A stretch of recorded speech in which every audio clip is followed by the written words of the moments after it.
What if I told you the most valuable piece of furniture, yeah, you heard me right, furniture ever made wasn't just a chair, but the heart of an empire? A throne so spectacular it was said to outshine the sun itself, inspired by a wild bird's beauty and a treasure that today has completely vanished.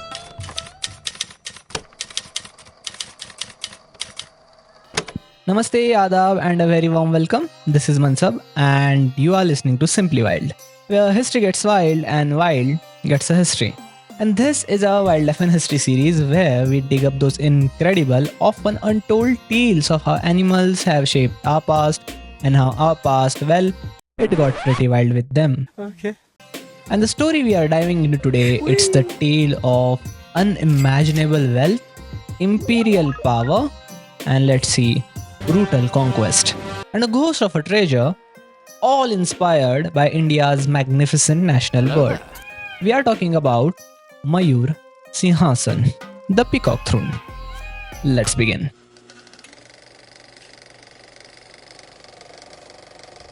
So, the 17th century, the Mughal Empire is at the absolute peak of its power and wealth under the rule of Emperor Shah Jahan. This is the man who gave the world the Taj Mahal, an eternal monument to love. But he was also a man obsessed with projecting the sheer, unmatched power and glory of his empire. He wanted a throne that wasn't just a seat but a declaration. A throne so magnificent, so breathtaking, so shiny that anyone who saw it would be left in no doubt of the emperor's divine right to rule. And so he commissioned the Peacock Throne. It took 7 years to build, reportedly costing twice as much as Taj Mahal itself. Craftsmen across the empire were brought in to work on this masterpiece. Historical accounts like those from, let me try not to butcher his name, Jean-Baptiste Tavernier, who saw it with his own eyes, describe it something out of a fantasy. Hey, that's pretty good. Picture a grand platform plated in solid gold, encrusted with a breathtaking array of precious stones like thousands of emeralds, rubies, sapphires, pearls, and diamonds, which also included Kohinoor. Yeah, it was the part of that throne as well. But its crowning glory, the feature that gave it its name, was two, or sometimes historical says three, peacocks standing behind the emperor's seat. Their tails were fanned out in the glorious display with shimmering blue sapphires and green emeralds and the other gems to perfectly mimic the bird's natural splendor. This wasn't just a fancy chair, this was a symbol. It was designed to represent the throne of King Solomon, a figure revered in a symbol of divine justice and wisdom. So when Shah Jahan sat on it, he wasn't just a king. He was the center of the universe, at least in his head.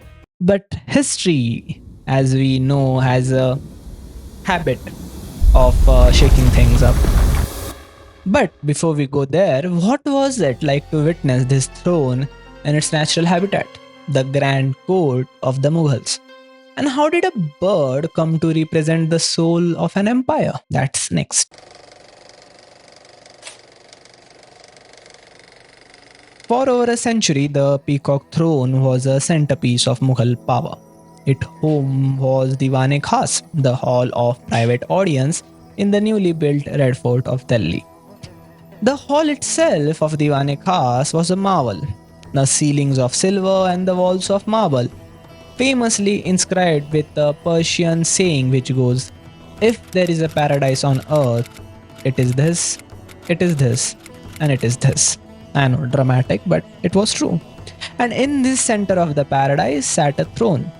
Imagine being a powerful foreign ambassador, which has been granted an audience with the emperor. You walk through these magnificent halls and your mind already reeling from the wealth and the power which is on display. And then you see it. The emperor seated on this explosion of gold, jewels, literally glowing under the light. It was a pure political theater designed to overwhelm, to intimidate, to leave you speechless.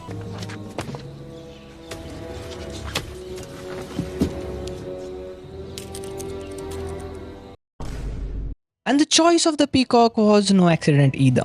The peacock, with its stunning beauty and the regal bearing, has long been a symbol of royalty and a grace in Indian culture.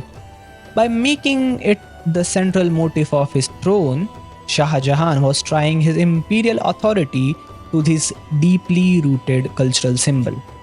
The throne wasn't just Mughal treasure, it was an Indian one, inspired by an Indian bird. It was a fusion of Persian design and the Indian symbolism. It was the center of Indian universe. But empires are like living things. They grow old and they become weak.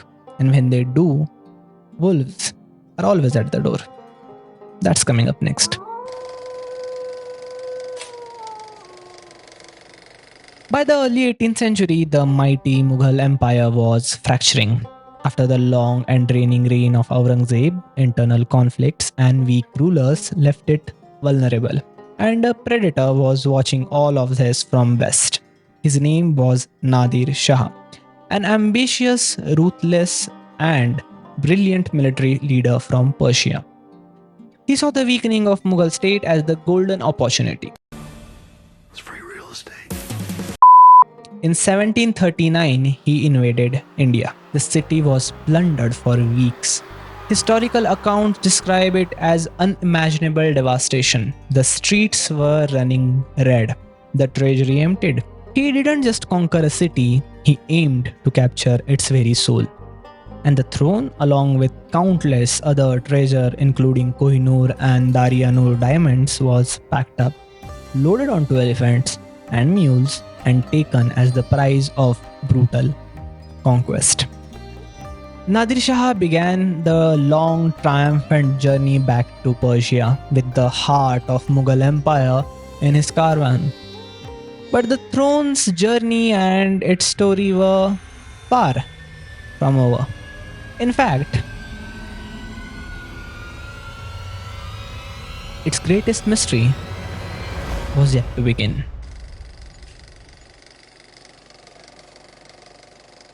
The Peacock Throne left India in 1739, never to return. It became the centerpiece of Nadir Shah's own treasury in Persia. But his reign, built on conquest, was unstable. Just a few years later, in June 1747, Nadir Shah was assassinated by his own officers. What a surprise! His empire immediately descended into chaos and civil war. And in that turmoil, the original magnificent Peacock Throne of Shah Jahan vanished. This is the great mystery. What happened to it? No one knows. Was it dismantled because of its thousands of priceless jewels and solid gold, and scattered among the Nadir Shah's successors and assassins? This is the most likely theory. Some historians said that it didn't even exist. A treasure so magnificent was probably too tempting to keep whole.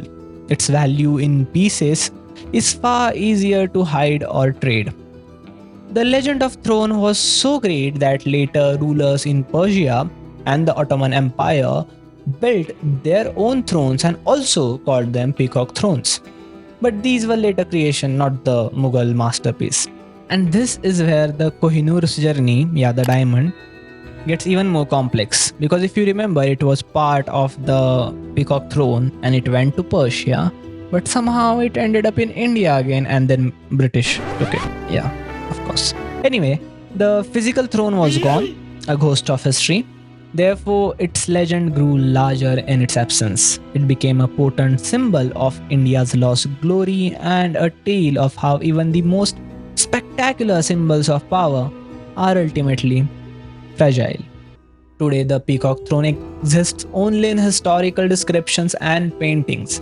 It represents the peak of Mughal artistry and wealth, a high watermark of that era. But it's also a powerful symbol of loss, a reminder of how historical wealth that was drained from India.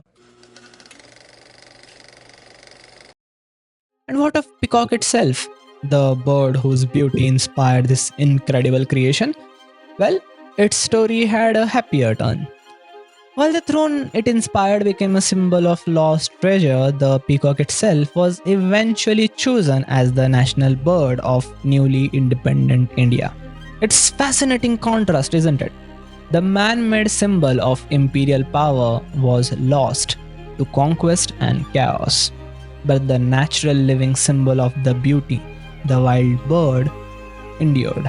The story of the Mayur Hassan isn't just about gold and the jewels.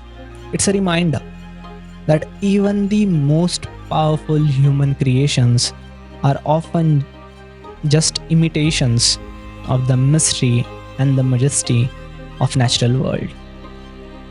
And speaking of things that vanished, next time we tell a story of India's most popular animal that was hunted across the land until only dozens remained, cornered in a single forest in a single state.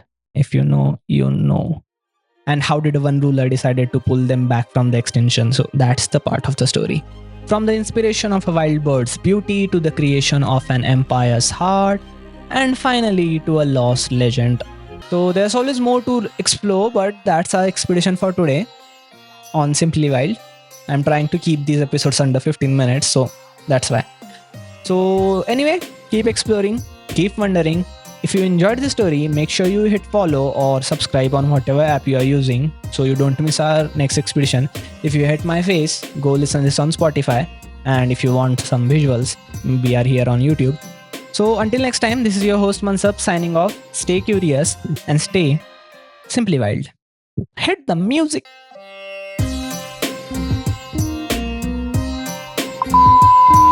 G. Why are you pronouncing James? This part always fucks me up. Koinus.